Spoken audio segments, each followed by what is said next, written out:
Dear Sharo, ako gali si Araan, naga-star sa Purok Marapog. Purok Marapog, Kama-Kama, Quezon City. Advertise, 10 plus, herbal capsule. Ang pinakasgusog, pampautog. Kung balaan mo lang to. Kung balaan mo lang to, nga mura kag kutsuri, hindi na unta ta kagi panguyaban.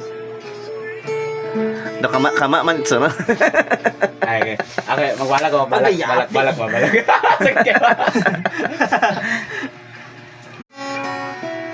Kataro ba itong sabi to? Ay, kanang... Ano? Ay, hindi. Tagmingay. Ako, Ate Arlene.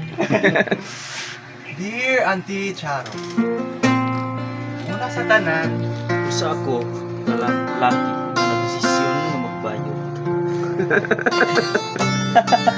Uy, uy, wala ako magdako sa diha.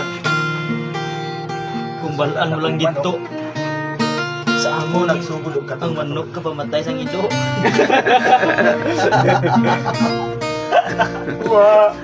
Wa, lagi ako mahubog. Tagay ko lamang ning baso, mapuno sa alak. Wala na. Ako nang yarok.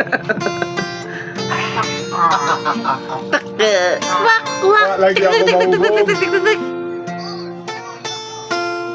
Asa na sinuwi? Brahman ining radso akong mapagawas ang gibati nako. Giswap ko sa akong amahan sa Rusi nga motor. ay diba sa Mayong udto kanatong tanan. So karon nato paghisgutan ang talambuhay or kinabuhi ni Randy alias Mary Jane. Kani si Mary Jane nagidado bisinawibi ang news nagpuyo sa balulang talakag purok 3 unahan sa pulang agit gini kilit sa punuan sa mangga. Si Tay.